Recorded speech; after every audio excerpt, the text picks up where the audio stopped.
Weather চেঞ্জের সময়গুলোতে ঘরে ঘরেই কিন্তু সর্দি কাশি জ্বর লেগেই থাকে।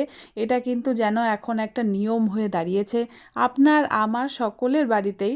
আবহাওয়া পাল্টানোর সাথে সাথে শরীর খারাপ যেন একদম ধরে বেঁধে লেগেই থাকে। তো একে ঠিক করার কি রাস্তা রয়েছে, চলুন আজকে আপনাদের সাথে ভাগ করে নেব এমন একটা চায়ের রেসিপি যেটা খেলে পরে শরীর কিন্তু সুস্থ থাকতে বাধ্য।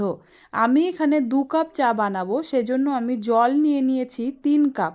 অবশ্যই মনে রাখবেন যতটা চা বানাবেন মানে সেটা 2 কাপ হোক বা 3 কাপ, জল কিন্তু অবশ্যই 1 কাপ বেশি নিতে হবে। এর মধ্যে যে মশলাগুলো পড়বে সেগুলো কিন্তু জলে অনেকক্ষণ ফুটবে, তো জলটা টেনে যাবে, সেজন্য জলটা অবশ্যই আগে বেশি করে দিতে হবে।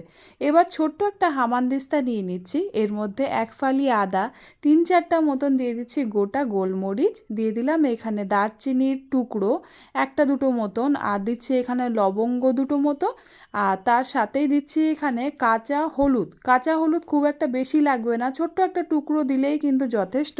দিয়ে দিচ্ছি এখানে রাম তুলসীর পাতা। রাম তুলসী আর সাধারণ তুলসীর মধ্যে একটাই পার্থক্য, সাধারণ তুলসীর পাতা কিন্তু ছোট হয় আর রাম তুলসীর পাতাটা একটু বড় হয়।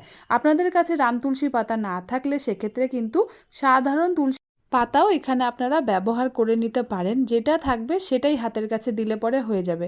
এর মধ্যে যতগুলো জিনিস রয়েছে এর যে কি গুণাগুণ আপনাদেরকে আর নতুন করে আশা করি আমার বলতে হবে না, আপনারা সকলেই জানেন। তুলসী পাতা, আদা, হলুদ, সব কিছুর নিজস্ব যে গুণাগুণ রয়েছে সেগুলো আমাদের শরীরের জন্য ঠিক কতটা ভালো।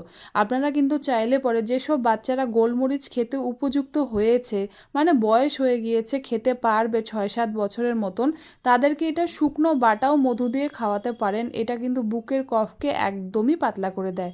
এখানে দেখুন এখনও পর্যন্ত আমি চা পাতা ব্যবহার করিনি, তাতেই কত সুন্দর কিন্তু রং চলে এসছে।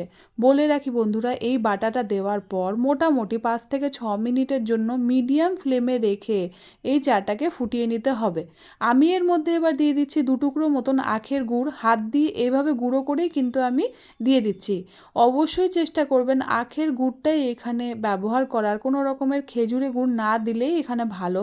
আপনারা সকলেই জানেন আখের গুড় কাঁচা হলুদ আসলে মিলেমিশে কতটা উপকারী হয়, সেজন্য আখের গুড়টাই দিলাম। এখানে আমি গ্রিন টির পাতা ব্যবহার করছি, তবে এটা কোনো বাধ্যতামূলক নয়। এই চায়ের সাথে চা পাতির কোনো সম্পর্ক নেই। আপনারা যদি সাধারণ চা পাতা ঘরে থাকে সেটাও কিন্তু অনায়াসে দিতে পারেন। আসল উপাদানই হলো এর মধ্যে চায়ে যে মশলাগুলো প্রথমেই ব্যবহার করলাম সেগুলো। তো চা পাতাটা দিয়ে মোটামুটি 2 মিনিটের জন্য ফোটাচ্ছি, বেশিক্ষণ ফোটাবো না চা পাতা দিয়ে। চা পাতা দেওয়ার আগে যতটা ফুটিয়ে নেওয়ার নেব, কিন্তু চা পাতা দিয়ে ফোটালে এটা কিন্তু তেতো হয়ে যাবে। এবার পরিবেশন করার আগে চায়ের কাপে অবশ্যই 8 চামচের মতন মধু কিন্তু দিয়ে নেবেন। মধুটা বাচ্চারা যদি পেটে সহ্য না হয় সেক্ষেত্রে দেবেন না, আর যদি বড়রা কেউ খেয়ে থাকেন তবে কিন্তু মধুটা দিয়ে পরিবেশন করাই ভালো হয়।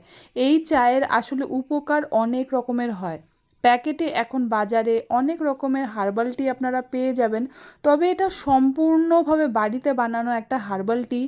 আশা করি বাড়িতে আপনারা যদি বানিয়ে দুবেলা অন্তত বাড়ির বয়স্ক বা বাচ্চাদেরকে খাওয়ান তাহলে কিন্তু তারা কাশির হাত থেকে জ্বরের হাত থেকে অনেকভাবে উপকার পাবে। আর এটা শুধুমাত্র কাশি কফ বা শ্লেষ্মাকেই দূর করে না, এটা কিন্তু শরীরের ইমিউনিটি বাড়াতেও ভীষণই উপকারী বন্ধুরা। অনেক সময় শীতকালে বাচ্চাদেরকে আমরা কি দেব ভাবি, অনেক বাচ্চারই দুধে অ্যালার্জি হয়, দেওয়া যায় না, তাদেরকেও কিন্তু অনায়াসে আপনারা এই চাটা খাওয়াতে পারেন। সকালে আর বিকেলে দুবার বাড়ির বয়স্কদেরকেও পরিবেশন করতে পারেন বন্ধুরা, এতে করে কিন্তু তারাও কাশিতে খুব আরাম পায়। বিশেষ করে যাদের ব্রঙ্কাইটিস রয়েছে তারা তো খেলে পরে এটা খুবই ভালো হয়। আশা করি বন্ধুরা এতটুকু হলেও আপনাদের উপকারী হবে।